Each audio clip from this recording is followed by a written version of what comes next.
It's easy to get lost. This is The Revenue Maze, and I'm Valerie Cobb. Join me as we navigate the halls, dead ends, and U-turns on your path towards upward growth trajectory.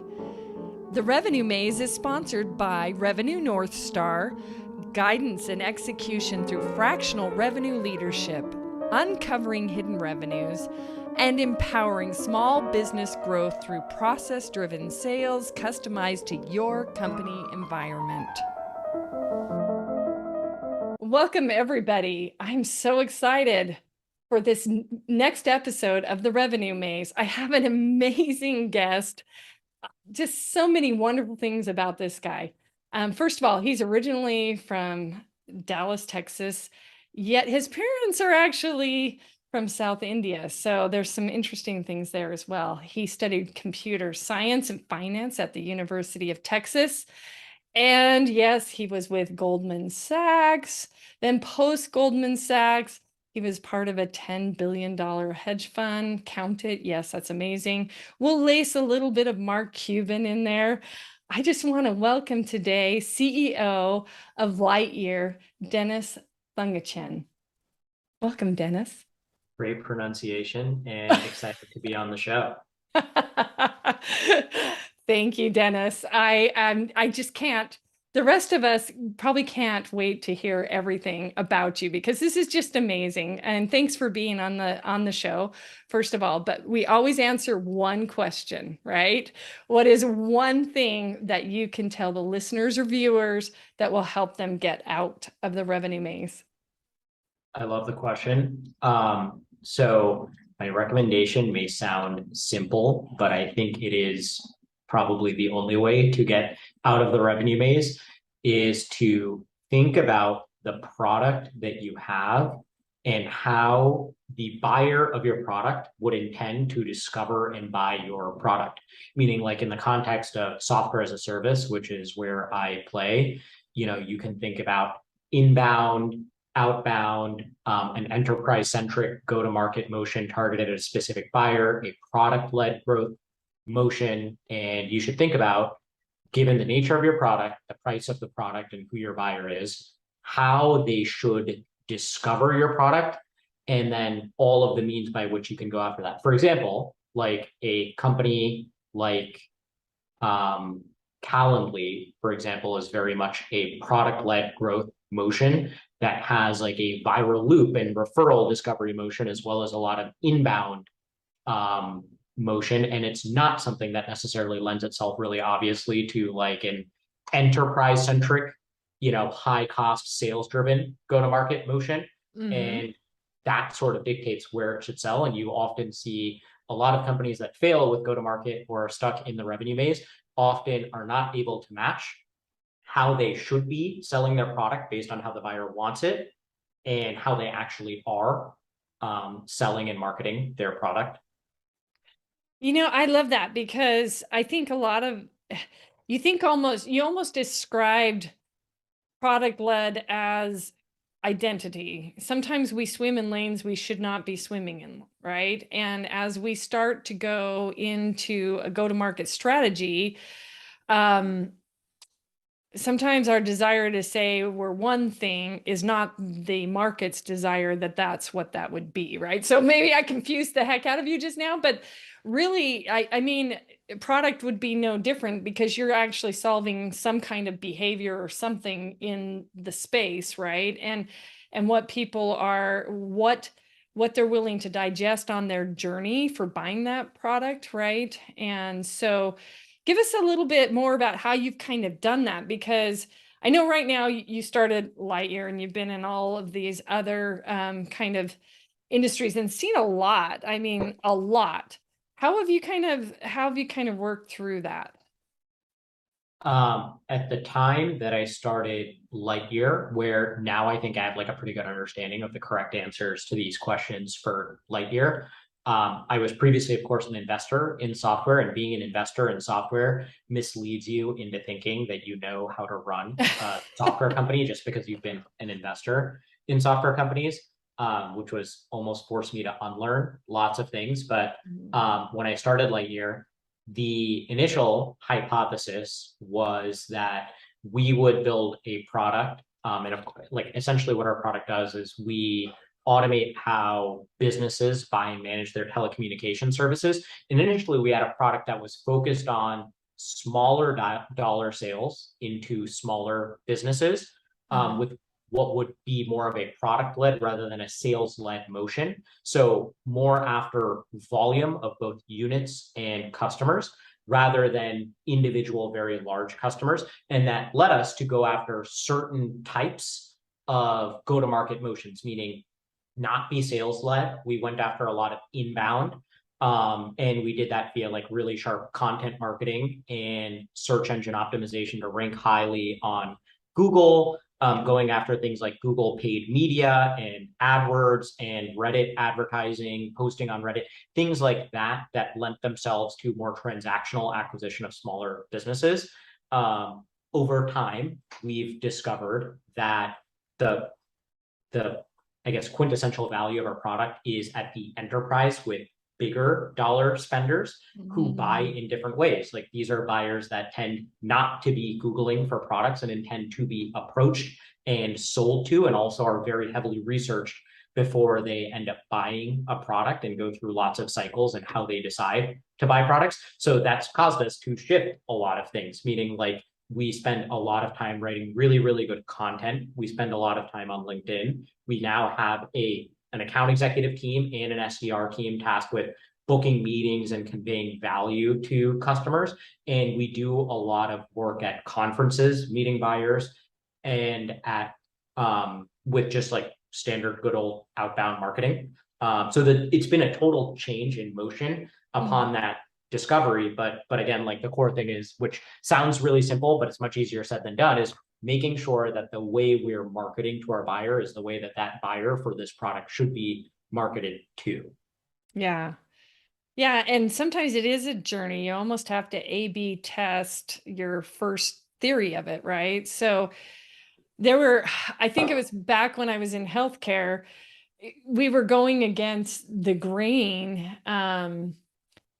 You know, right now we have a lot of digital that's going on, and they'll have this pat answer. First, you need this, then you need this, then you need this, then you need this, and you need this great website, and you need all this ranking and all this kind of stuff.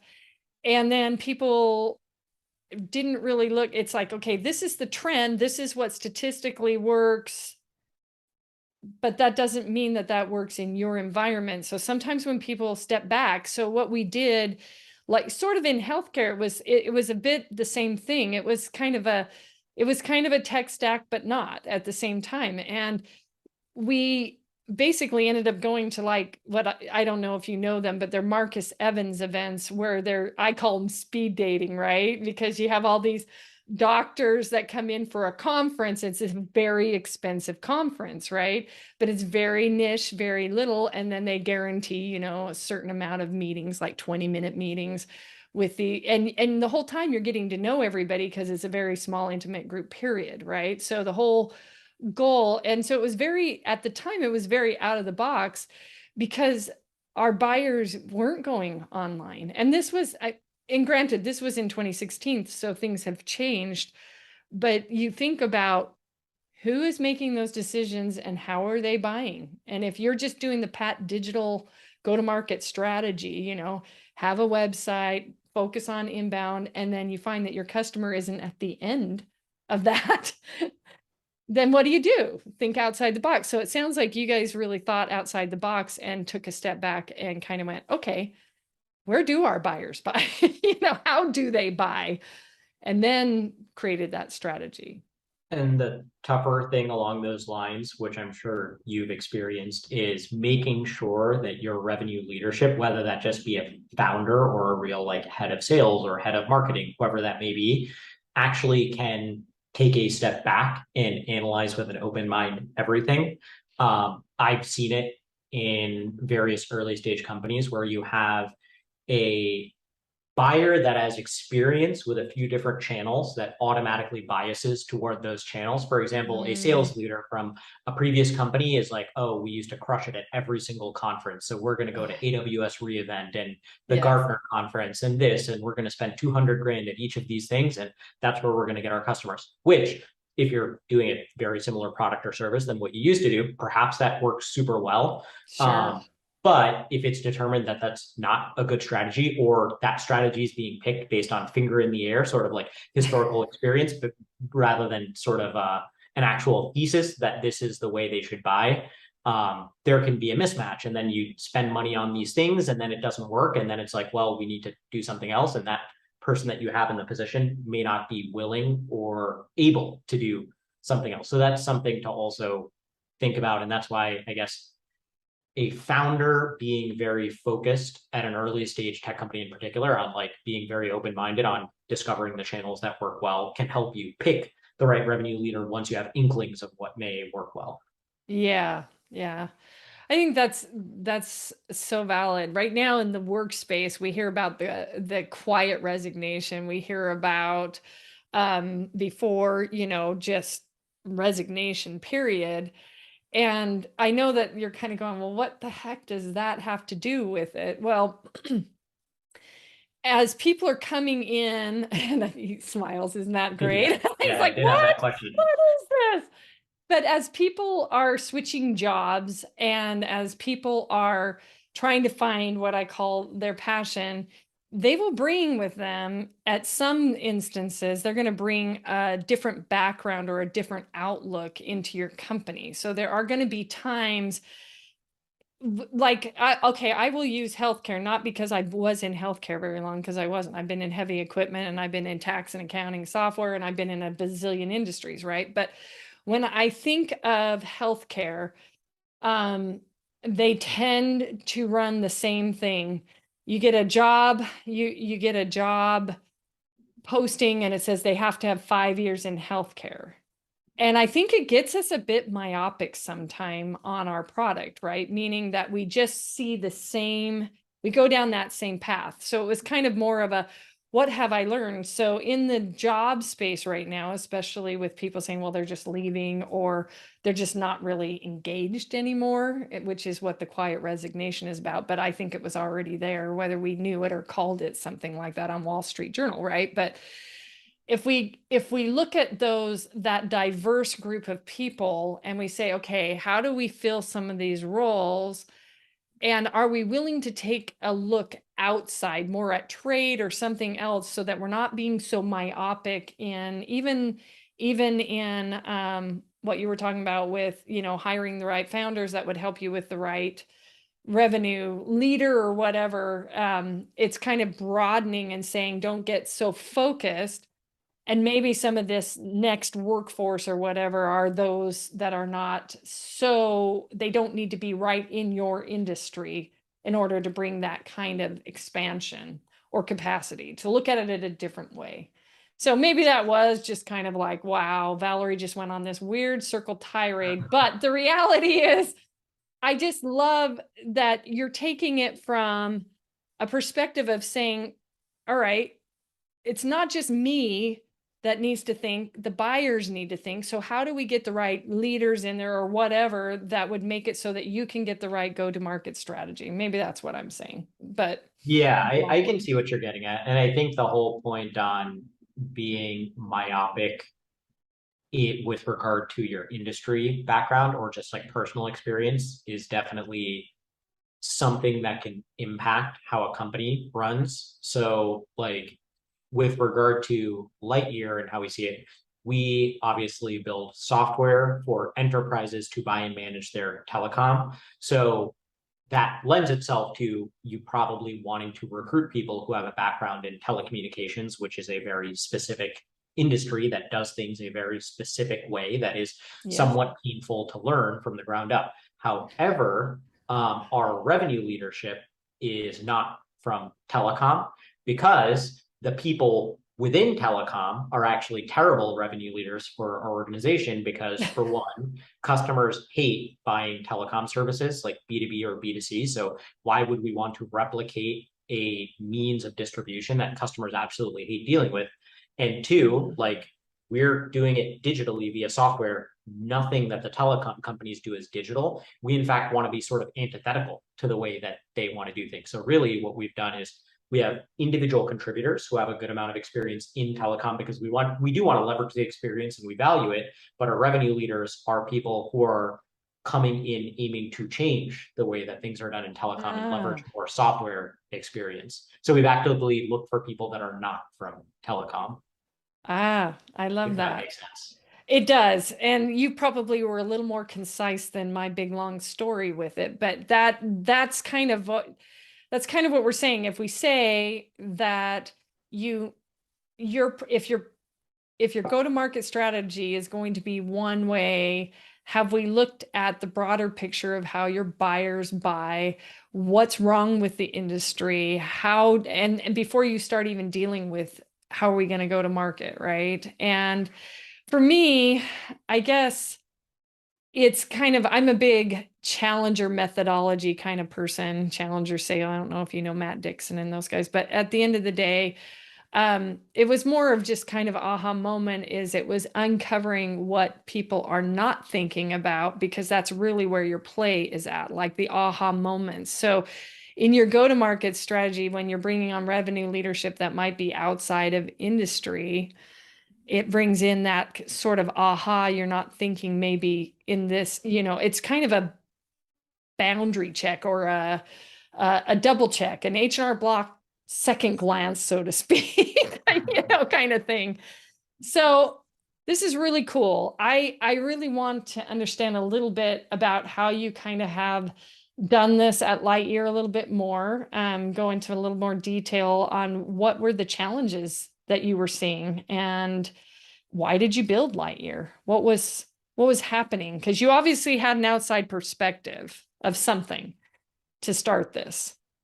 Um, in terms of, I can answer, I guess, the second question and then get into the first one. Yeah. But I have always been a bit of an entrepreneurial spirit. Like in Mm-hmm. middle school, in high school, and in college, I was doing all sorts of things to start ventures. Um, in across like not necessarily technology ventures, just all sorts of ventures, like odd ventures here and there. Um, and in college, I loved writing code and building things, and I was like pretty into the startup ecosystem. Um, Working at Goldman Sachs after school is almost antithetical to being entrepreneurial, but Yeah. the actual thought process there was okay, I have no money and no access to people with money. And I think that that would be useful. Like it sounds like a joke when I say it that way, but it's actually true. Like if I Yeah. want to start a business, learning a bit about how corporations operate, and then meeting people with potentially deep pockets that I could persuade, if I so choose, could be a good path to starting a business that would de-risk it quite a bit. So I worked at Goldman and got great experience, and then I worked at Point State, like the large hedge fund that you mentioned, where I was investing in enterprise software and telecom, made some great connections, learned a ton. And I quit my job at Point State, which was a lucrative job at the time with nothing lined up, really with the goal of just like spending a lot of time in telecom and building a business in it without actually having an idea, if that makes sense. And the simple thesis that I had was, well, with telecommunications in particular, it's a multi-trillion-dollar market with Mm. no happy customers. With And no happy customers. yeah, whether That's it be like a business or a consumer, it is very difficult to find a happy telecommunications customer. true. And Hmm. also there's almost no startup activity in the space other than people starting new internet service providers, and even that's particularly Hmm. difficult. It's not a space that attracts smart 23-year-old Stanford graduates to build exciting businesses. So like that combination of factors indicates like, okay, maybe there's something really exciting to do in this space. I don't know what it is, being honest, but like, let me just quit and look into it. And I iterated on a bunch of different ideas. Some of them were terrible ideas. But I fell into what was business telecom, and the few interesting things that were determined regarding business telecom are one, businesses spend way more on telecommunication services than consumers, Yeah. and buy much more complex services, which with a lot more liability. For example, a hospital is going to pay way more on internet connectivity than you would at your home, because if they lose their internet connection, people will die. Like there's that sort of liability that Yeah. exists on the business side. And two, the way in which businesses buy their telecommunication services was designed pretty much in the 90s and hasn't changed since. Really, Yep. you're doing phone calls and emails to all sorts of potentially shady characters, and there's no digital way to do anything. So the simple idea was like, okay, can we build a digital means for businesses to buy their telecommunications? And in short, that is kind of what we're doing today. And I think the thesis has proven pretty correct, although with lots of nuances along the way. The most interesting challenge that is worth citing is we had this idea in late 2019, and we were initially going to start a product focused on procurement of internet connections for small business offices. Yeah. Uh, and when COVID came around in March of 2020 and shutdowns came, the small business market just fell off a cliff, Oh, and yeah. the office internet demand fell off also a cliff that it is now beginning a little bit to return from, but demand is potentially permanently challenged in that segment. So Yeah. we went through a period initially of just thinking like, oh, perhaps, like, I mean, I guess initially there was a denial period of like, okay, things are going to open No. back up in a week. Then there was the acceptance period, and there was like, okay, things are not opening back up for quite a while, and even when they do open back up, people may not return to offices. And what we shifted from was a small business strategy to an enterprise centric strategy where demand for telecommunication services for all sorts of reasons went way up. And we moved more into non office centric, more mission critical infrastructure services, like bigger dollars, higher liability, and like different segments than office, which are actually like larger markets unintuitively, and made some transitions that were painful at the time, but ultimately really helpful for the business. And we now have a product that is utilized by a bunch of large global enterprises, and still have lots of challenges, but like the COVID period in particular was one that sort of nearly knifed us. Yeah. Yeah. It I love that story because people are saying it's not there, but we won't say the R word, but recession, right? We will. And we're not. And one leader once told me, you just described pivoting like on a dime, literally going, I'm going from here. I went through my grief period. I went to here, and now I'm coming back on top because so what? That was my original thing. Now you're kind of like a phoenix rising, right? You're kind of saying, I went through this and this story. And so I had a vestige. I'm trying to remember which. Actually, it wasn't. It's the book. It's by Jack Stack, Great Game of Business. But one of the consultants for Great Game of Business just constantly, repeatedly told the company, recession is not a thing if you plan for it. And that has always stuck with me because when you're first starting to send your product to market, you had an idea of going this direction, a certain direction. I'm not saying it's one way or the other.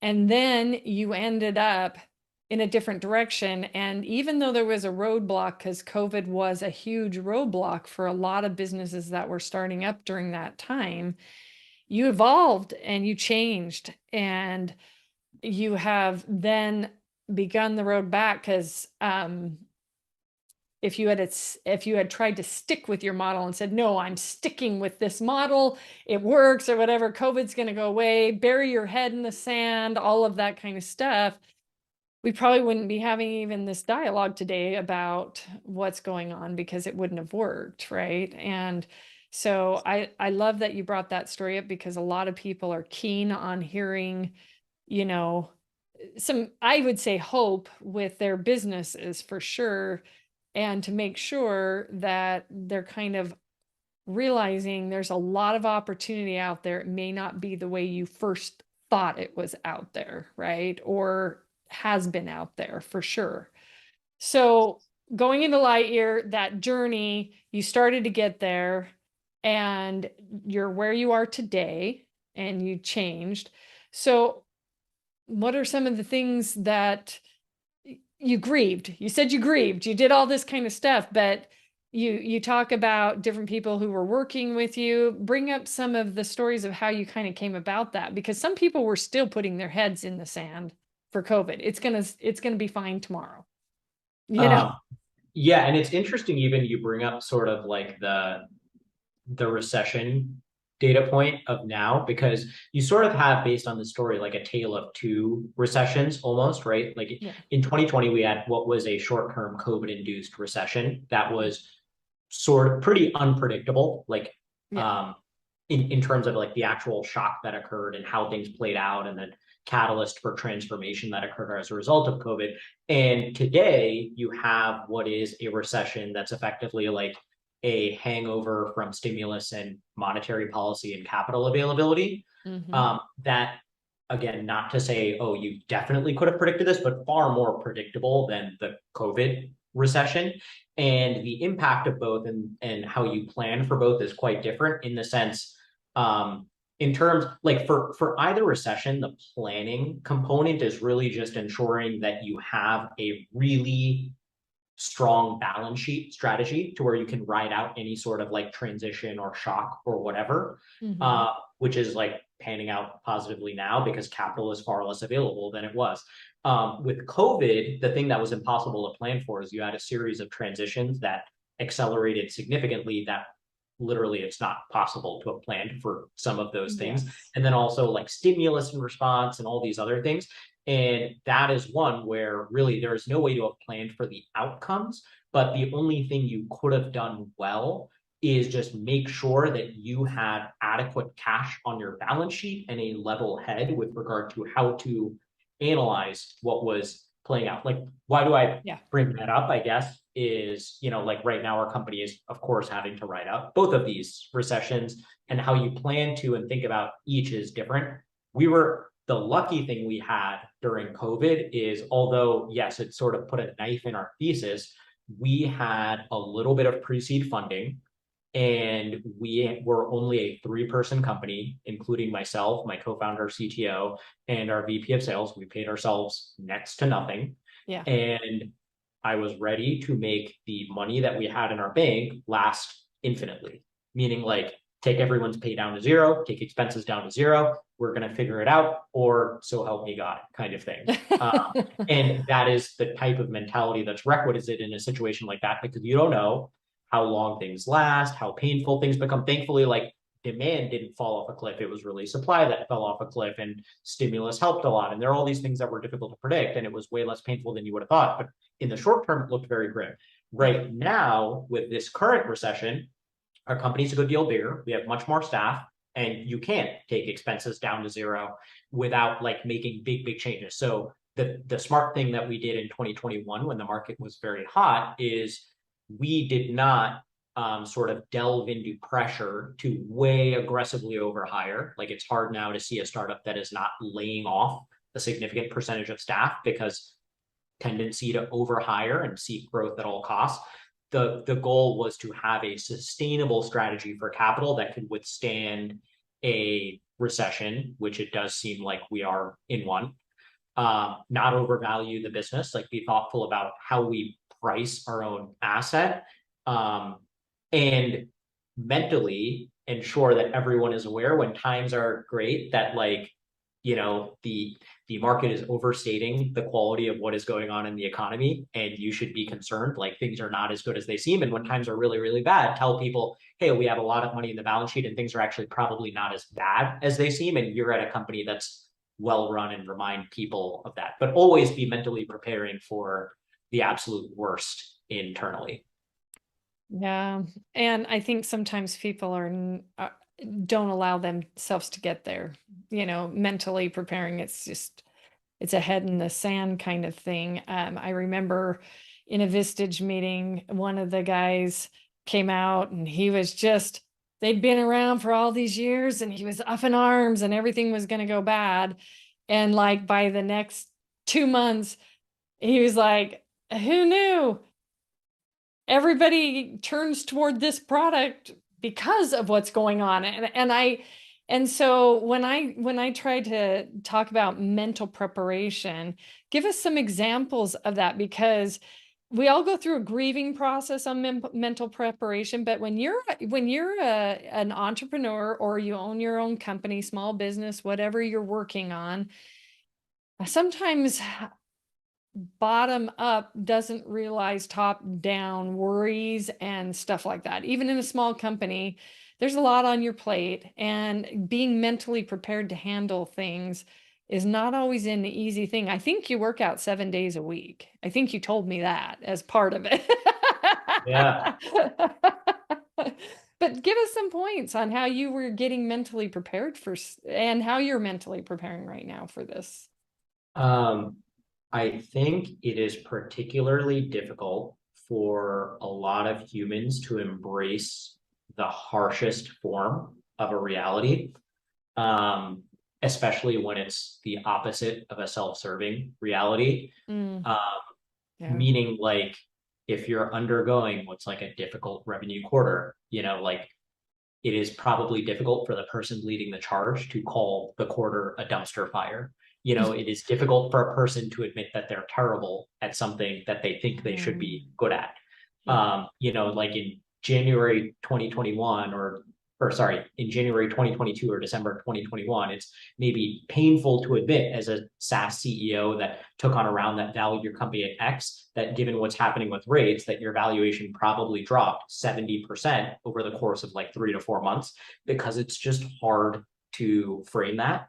Yeah. Um, and I think very quickly embracing the harshest and sometimes most painful or least gratifying form of reality can be the most beneficial, because on like the example of like the CEO, like, two different CEOs, one CEO that is willing to embrace that your valuation dropped 75%, and one CEO that is insistent that, it's not really a big deal. This is more of a blip and it's going to go away. CEO one is able to make painful decisions early and rationalize costs in the business and focus on areas of growth that can get you out of your valuation hangover, and perhaps you're okay. CEO two may waste, 6, 9, 12 months of cash balance on just status quo before you admit what is reality. And then by the time you're forced to make what are tough decisions, you have way less firepower and time to make what are tougher decisions. And I think in terms of like how to really do that, it's just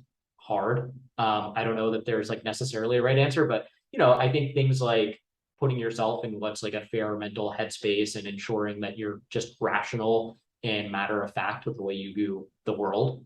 It's important. Just like self-awareness is very, very important. And I guess, like, I don't know, going to the gym, I think, helps. Meditating helps. Writing helps. Reading helps.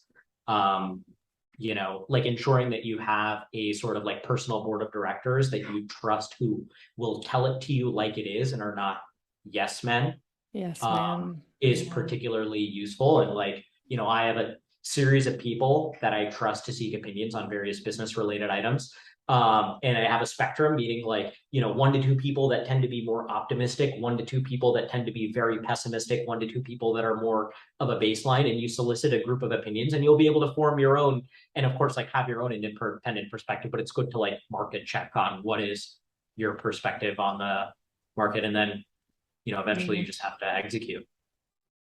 I love that. I think what helped me at one particularly difficult time, and it's my 2 cents, take it or leave it, is because I'm an empath, so I struggle with um walking in people's shoes all the time and knowing what some of those changes might mean to other people's lives. At the same time, I had a coach one time say, when you're working with a company, your integrity, because you signed up with that company, was to that company, right? To their goals. You aligned with those goals. So if those goals no longer align, then you have no business being there, one. And if your employees' goals no longer align with the company's goal, they don't belong being there either, right? And that kind of helped me, because there are times when I've had to go into sales teams and go, this isn't working. You know, this is just not working. And, you know, I'm happy to help someone find a different place or whatever.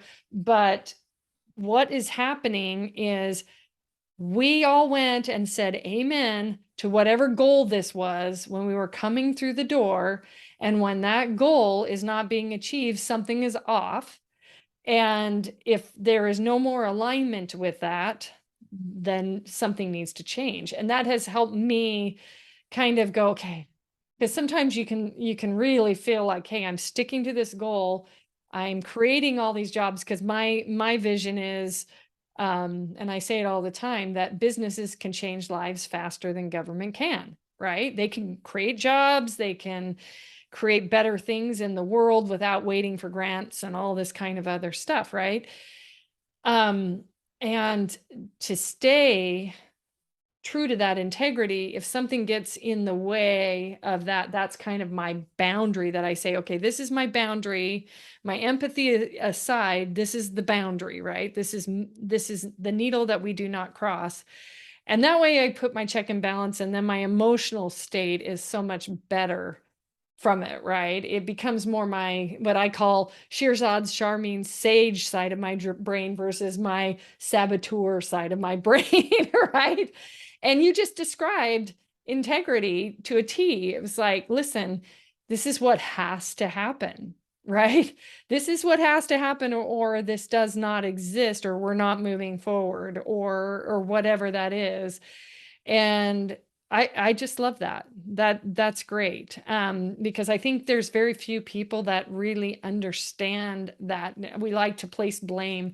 My leader sucked, or this didn't work, or whatever, and it's no, you knew the rule of the game. The business is the game. This is what we're doing in this business, and this, if it's not working, it's not working. And it sucks, but it's not working, and you pivot and you move. And I love it. All right. So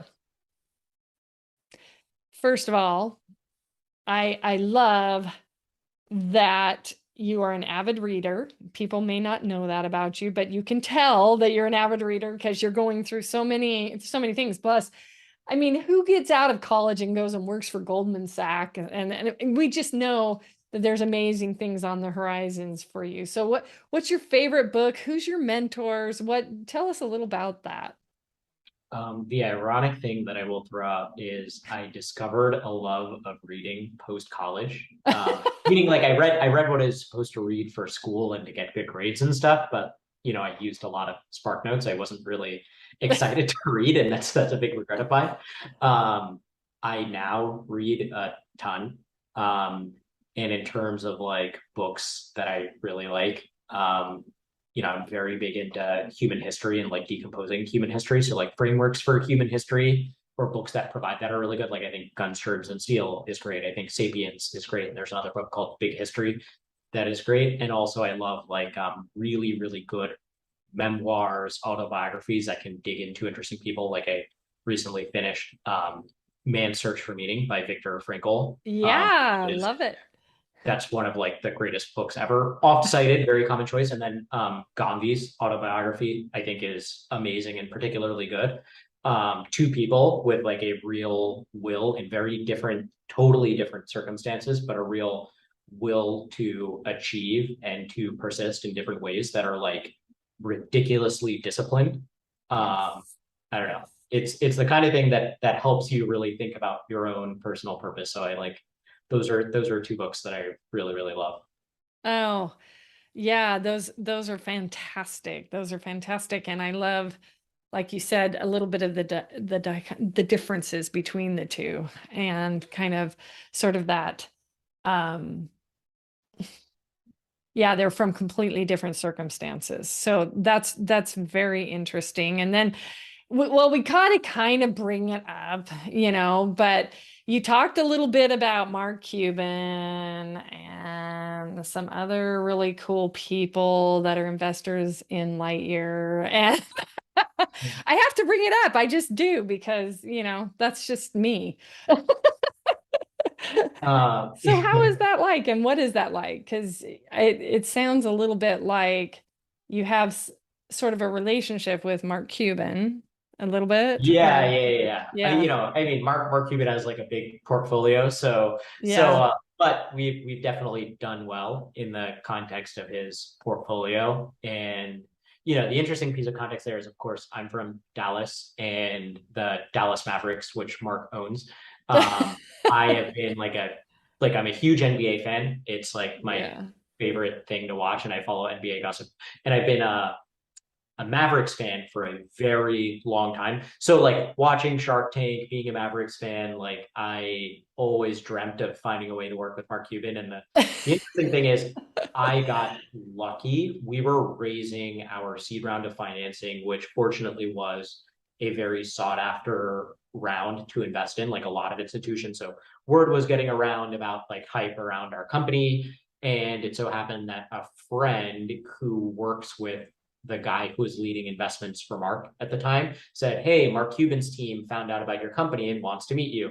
And it's the kind of text that, like, at the time I was like, this has to be a joke. Come on. Yeah. Like, I'm not going on Shark Tank. And it turns out it was real. He connected me and they ended up committing pretty quickly and put in a little bit into the round and also introduced us to a few other people who are also NBA owners who ended up investing, and that was an awesome opportunity. And we, interface from time to time. Mark has There was one time where in an investor update I sent out saying we were looking for a software engineer, and the next day I got like 500 LinkedIn requests, and I was like, what the hell happened? Mark posted like, "Hey, one of my companies is hiring a software engineer," and so like stuff like that happens from time to time. Like Mark's posted about Lightyear and things like that, which is cool. Yeah. Uh, but yeah, it's more of a personal flex, if anything. And we have lots of awesome investors on our cap table. It just happens that Mark Cuban is the one that when you're recruiting people, people will know of and remember. And remember, of course, Shark Tank, the whole 9 yards, it kind of is there. And so I thought it'd be kind of fun to sort of pull it out. And then you were going to go to college for music. And you ended up in I actually, a lot of musicians actually end up in the space that you're talking about. But what changed? Why did you switch? I'm curious. Yeah, probably more financially lucrative for me to have done what I've currently done in retrospect. But really, the decision would have been to probably not go to college and pursue music, if anything. But Yeah. in high school, was like I was very deep. I produced hip hop music and worked with a series of artists, and I was getting deeper and deeper into that realm. And to this day, it's probably my number one passion. Um, and I was getting some early traction, and I was also making some money producing, and I worked with a few artists that were getting a bit of traction, and it was a fun time, and I loved doing it and making music. And yeah, Hmm. there was a possibility of me taking some time off and not going to college and trying to get an income via music, or just going all in on that path, which I of course opted not to do. Uh, Uh-huh. and maybe that is a forever regret of mine. But if I'm being honest, I was like decent, but I don't think I was talented enough. I think I am better at this. Is probably where being honest with myself. Well, it's funny because there's a lot of amazing musicians that never make the radar of anybody. So I am assuming you're probably very good and being humble about it. But yeah, I sang opera for 18 years, and when we talk about music, it was like, well, my that was my fun. Now my day job pays my bills, you know. Yeah. And that was more of it. And I was fair. I don't know that I was, it was on a few shows and a few things like that, but it's kind of a wake up call. So anyways, I just thought it was very interesting. And so if you could give advice to the younger generation coming up, and yes, I know I'm old and you're probably not old. I'm just going to say it that way. But what advice would you give somebody? Uh, my advice on this is also simple. Follow your, think about what your interests actually are and then follow them. I think when you're young, there's a lot of things that are purported to be interests that are pushed on you by maybe your parents or other influences in your life that you may or may not actually be interested in. And thinking for yourself what actually excites you with regard to getting out of bed in the morning is just really important and hard to answer. And a lot of people go their entire lives without getting to that answer. So if you're fortunate enough to have the opportunity to like figure out what it is that excites you, um, do everything you can to get to that answer as early as possible, and then work really hard at trying to isolate whatever that is with regard to like education and work. Because especially if you start early and try really hard, I think you'd be surprised how not as difficult as it seems it is to pursue your passions. Like, I think building and interfacing with people are real passions of mine. And it just so happens that running a software company is a great way to, like get a high out of building, get a high out of interacting with people every single day, and then also to like challenge myself mentally and rack my brain with like all sorts of like numerical and technological questions. Like, I have a blast, and like I view it as like a daily fight to keep my job this way for as long as possible. Yeah. Yeah. Well, that's great advice. We really, I always appreciate it because back to Viktor Frankl, somebody posted just recently, and there were two sides of sort of what he said, which was some work and I'm saying it wrong. I know I'm saying it wrong, but some work and they find passion in their work that then sort of pays for their passion, right?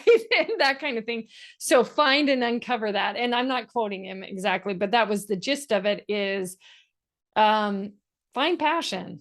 Find passion in what it is. My dad was a bit of an example of that because he was an outdoorsman a lot, and he became a CPA. And he used to always say, "Well, my passion is you kids, and the toys and the fun." And my CPA, when I go and do that kind of work, whatever it is that he's doing, right, in that realm, because there's a lot of different things in that realm, is to pay for all that passion. And so that's what gets me up in the morning, gets me moving in the morning, gets me going.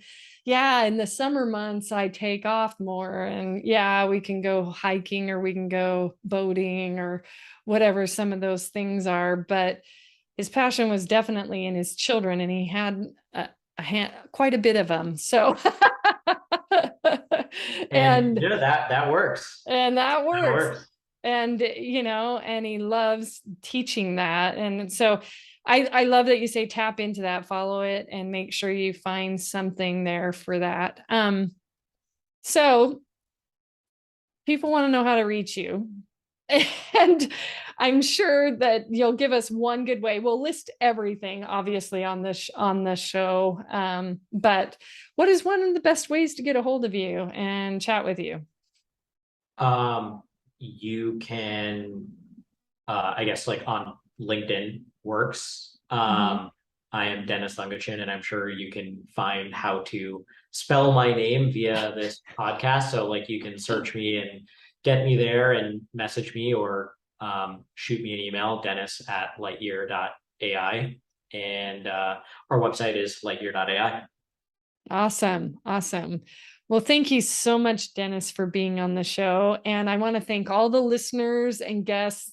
If you liked it, loved it, share us some love, go and comment. We certainly appreciate it. I've learned so much today. from Dennis and all of you who chime in and comment. So thanks again, and thanks again, Dennis. Awesome. Yeah. Thank you so much, Valerie, for the opportunity. Thank you all for joining another great episode. For show notes, links, and resources, visit revenuemaze.com. Hats off to all you small businesses out there. I can't wait for the next episode.